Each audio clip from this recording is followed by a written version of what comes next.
let's start with this. I fully 100,000% with no hedge do not believe that you can teach entrepreneurship, right? So that's awkward. You know, what I mean by that is that, it's crazy for me that word is now considered like cool and good.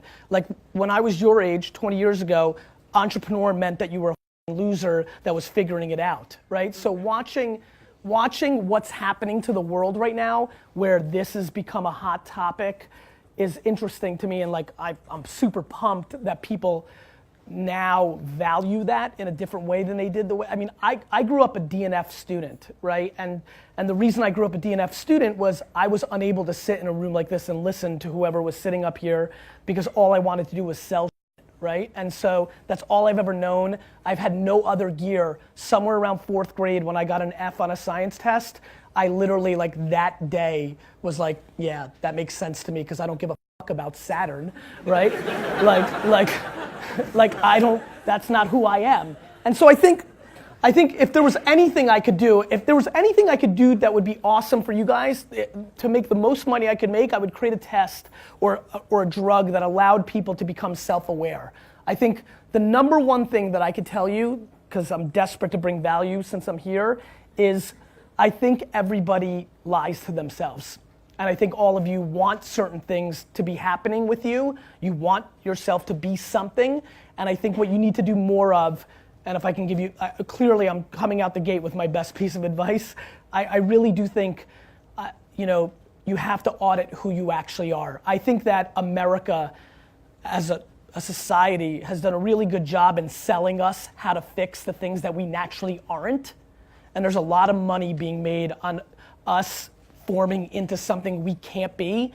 And I, either through massive ego and bravado, complete ignorance, I don't know what it was early on in my life, maybe the outrageous level of self-esteem that my mom instilled in me, I was able to quickly, very, very early on, and let me take it back because a lot of you don't know, I was born in Belarus in the former Soviet Union. And so I came here when I was 3 and we were super poor. I lived in a studio apartment. I know what it tastes like to walk 5 miles to Kmart, buy toilet paper, come home, and then sit there for an hour and split the toilet paper to get efficiency. That's a huge advantage for me, right? Like the fact that I've been working 19 hours a day, every day for the last 20 years is easy for me. It's the only gear I knew, right? I was poor, I sucked at school. It was the only gear I had, right? So like I sit here with enormous disrespect and with enormous assumptions around all of you that you're just too soft to beat me, right? That I think that you've had it better and that alone doesn't allow you to beat me. And that's how I think of entrepreneurship in a very rugged, very raw, much dirtier way. I've been investing for about 7 years. The first 3 things I invested in 2007, after I built my wine business and I realized this internet thing was gonna be big, right, was Facebook, Twitter, and Tumblr, right? And then I've collectively gotten stupider since that moment, mainly because I didn't think of myself as an investor when I invested in those companies. I just thought that Ev Williams, Zucks, and David Karp were really smart and we're gonna win, right? And so like when I think about Uber, like Travis is one of my best buddies, like now he has a lot of press and I'm sure a lot of you know who he is. That just makes a lot of sense because all the negative press he gets makes sense because he's a fighter. But he was the only CEO of that company because Uber's had to fight City Hall for the last 4 years. It's hard to fight the mafia that owns the taxi service in Vegas. That takes, like I can't do that. Like I'm too not confrontational, right? So I think that the number one thing that you can do, I'm desperately competitive and want to be the person that brings the most value to you out of all these talks. Like I secretly sit here and say, oh, they're gonna get all these people that they've heard of, but I'm gonna be the one that tells them something that actually matters. And that one thing is, you need to bet on your strengths and don't give a about what you suck at. You're gonna, way too many people in this room are gonna spend the next 30, 40 years of their lives trying to check the boxes of the things that they're not as good at, and that you're gonna waste a load of time and lose. I highly recommend auditing yourself, or if you have no empathy or EQ or self-awareness, then find somebody in your family or friendship that does and let them tell you who you are. And once you believe that, either for yourself or someone else told you, go directly all chips, all into that, because that is the only possible way, in my opinion, watching from the outside, that is, let me rephrase, that is a very highly likely way of over-indexing, because the truth is, if you want to be an anomaly, you've got to act like one. You know, like, and so that's it. That's what I got. So thanks for having me. I think that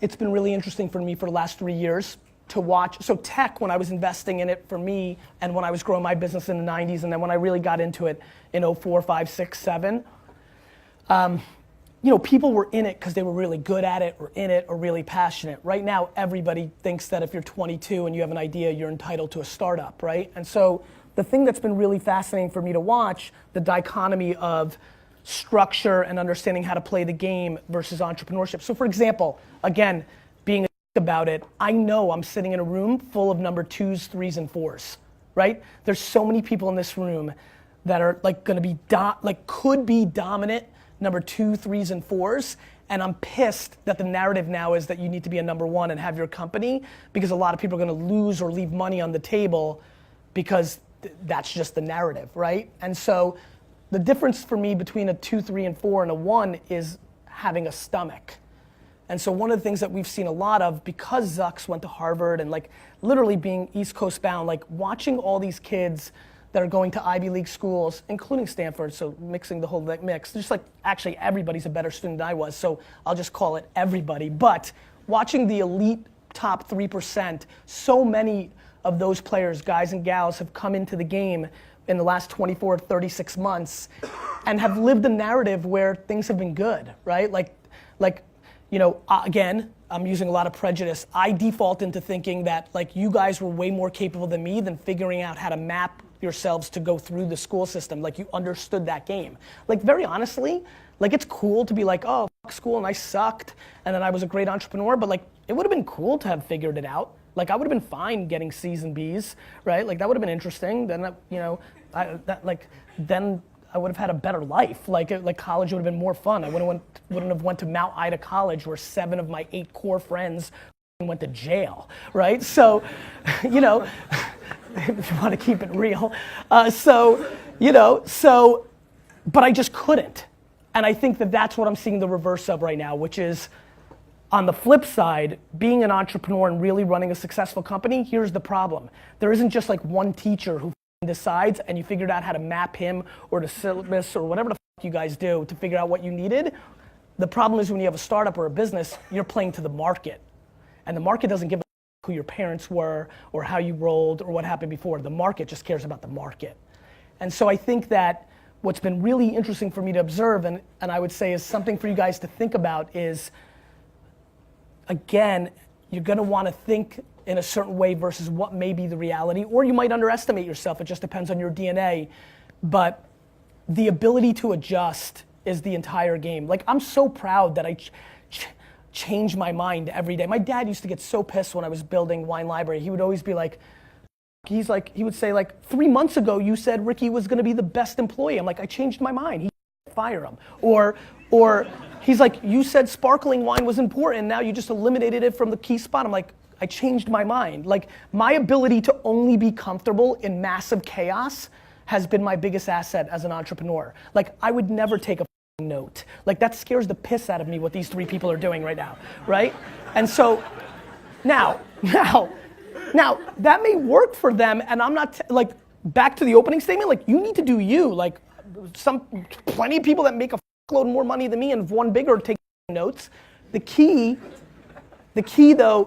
is way too many people are doing, like, here's a good one. You know what really pissed me the fuck off? I'm completely driven by like happiness and like I'm crippled by like chaos. Like, you know, VaynerMedia, which is now 500 people, update your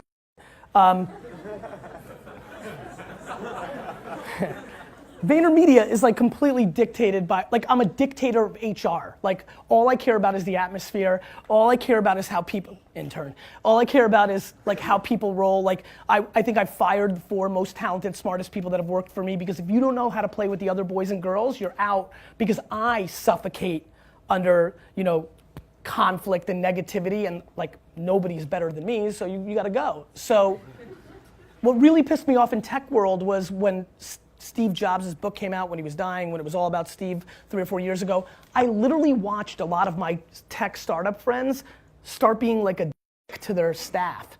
Because Jobs was tough, everybody fell into the romance of like, I have this big vision and I'm gonna be a dick like Steve, right? And I thought that was really interesting for me to watch that half decade of like literally watching people I know and then watching them act differently because the status or the icon of the moment, and you see a lot of that. And so like that is probably the energy I'm trying to bring to this class today, which is you can look at like how people roll, and like it's great to admire and things of that nature, but it's so important to stick to like your DNA, right? And like what you're good at. And to recognize that you need to surround yourself, whether it's your co-founder or whether it's the people that work for you. Like all I do is hire the people that are the opposite of me, that bring the other value, that bring me the ability to remember what that meeting was about and go make sure it happens. Like whatever it may be, right?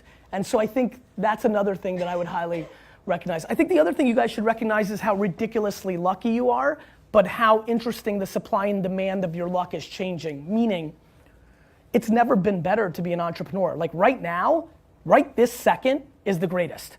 There's massive disruption. I promise you, because I spend a load of time with everybody in corporate America, the big companies are so slow and stupid, it's almost unbearable, right? So that's great for us if we don't have money and we've got time, right? And so that's great. And the cost of entry is easy. There's so many people that are envious of the lucky things that happened to me investing in like Uber and Birchbox and Twitter and all those things, that now everybody in their 30s to 60s that has any level of money is chasing any kid in a hoodie with an idea and giving them money to invest in their startup because everybody's looking for their exit, right? So on top of the fact that the internet is hitting maturity and every user's on a smartphone and blah, blah, blah, and we're at scale, on top of that, in parallel, there's a load of dumb money chasing it and looking to give it to anybody they can, which is your opportunity. So we need to take advantage of that horse.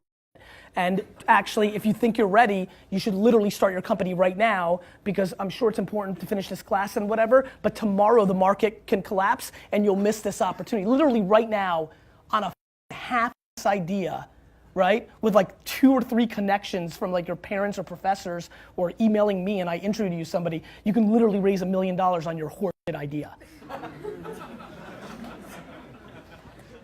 But we need to like I want everybody to understand that. All it takes is something crazy, like a terrorist attack or some bank full of shit breaking, or like tomorrow, that can go away. And so like I think it's super important for everybody to understand that if you're itching, I think you should start tomorrow, because the money's there and you're gonna need the money, because this happens all the time. Like everybody that looked like you in 2008 and 9, they went and got jobs. Everybody that looked like you in 2002 and 3 after the first bubble, they went and got jobs. So if you're a true entrepreneur, if you're sitting here like, no, I'm entrepreneur, I'm not just in the class, you need to seriously concentrate on where we are at this exact moment in the market and recognize how fruitful it is for you, how much of an advantage you have, and you may want to seriously consider and take advantage of it, because it could really go away in a second, and then you've got to wait like if it collapses tomorrow, if there's a bubble burst, you're gonna have to wait 3 to 5 years to get your shot. When bubbles burst, no kid with an idea gets got it? That's a good one. I like that one. But that's what happens. So I think that's important. Timing's massively important. And so that's why I'm pushing that agenda. Bless you. I think the other thing to think about is I think that here's just some random shit, and then maybe we can go into Q&A. I think that Uber, Airbnb, and Instacart are not anomalies the way a lot of people in my world think. I think they're just a preview. I think if everybody here understands that the #1 asset to everybody in the world is time, and if you can figure out how to buy and sell it back, that's a big coup. So I think the biggest reason I got excited about Uber years ago was I realized, holy shit, this isn't about transportation. This is about a company that sells me back time. As a matter of fact, I actually boycotted LA for 4 years. I actually didn't come to LA for 4 years because I hated coming here so much because I didn't want to rent a car and I hated this place. Literally, now I'm back all the time because Uber, because I can get around, right? Like I can actually move. And so that was good. But back to the main point. It's stunning for me to watch people's behavior. Literally, fundamentally, we care about the health of our loved ones, money, and then time. And I think if you really look at what Uber's doing, it's selling back time. And I think if you're thinking in startup mode, if you're looking for an inspirational seed as a starting point, I highly recommend thinking about time. People will massively overpay for it. You love time so much you don't even realize it. Think about the last time your phone or your computer was 1/100th of a second slower than what you're used to on Wi-Fi, how pissed you were. Like that's how much we like time.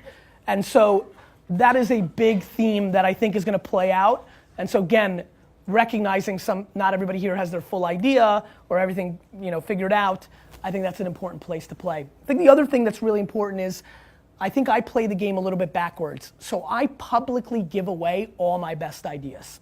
All of them. I recognize as an individual, I'm not gonna be able to go and execute every great idea, every great thought I have.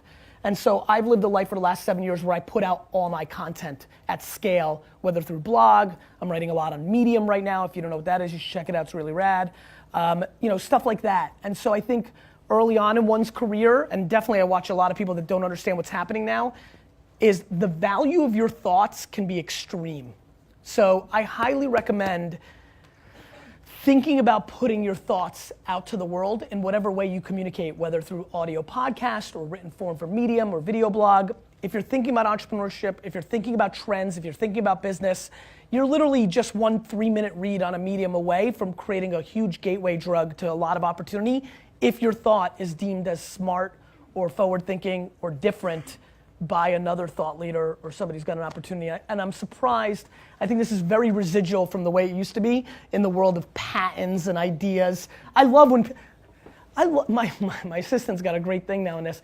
Once in every 4 months, somebody sends an email saying, I've got a huge startup that I want you to invest in, but you've got to sign this NDA, right? Which literally every time gets an email back that says, fuck you, right? And the reason is, I'm a humongous believer that ideas are and that execution's the game, right? We've all got ideas. Everybody's got ideas. Do you know how many ideas we all have here? We could probably sit here for the next 2 hours, draw them all out, record them, and predict the next 78 great startups over the next 9 years. And so I think the thing that is another theme in entrepreneurship is there is way too much fodder brought to the idea. Uber was Magic Cab 3 years earlier. Uber is not an idea. Uber existed. It's called Magic Cab. But the guys that executed it sucked. So they lost. So I think, if there's any level of romance left in this room about your idea, I'd like to suffocate it. Because I think the actual situation is what you actually do with it. And so that leads me to the last point. Maybe it's because I was born in a communist country, maybe it's because I came from zero, but I really think that people who think they're entrepreneurs that don't work 15 to 17 hours a day aren't. I really believe that. I'm sure that's short-sighted and one-dimensional, but I just believe it with my entire soul. Like, it blows me away of watching the startups I'm investing in where they're like leaving half-day Friday during the summer to go to the Hamptons to like hook up. Like, cool, I get it. And I wish I could do it, but I think that there's a pretty substantial soft mentality in the game right now, and what's deemed as hard work is probably not going to be deemed as hard work by your grandparents or great grandparents, and definitely the opportunity at hand when you're taking people's money. I mean, look, I think one thing that should be talked about as well is, I would say 80% of the kids that I'm giving money to between 22 and 25, as you can tell, I'm not traditional, and so we get nice relationships. I would say 80% of them tell me right to my face that they actually have no worry whatsoever to lose my money.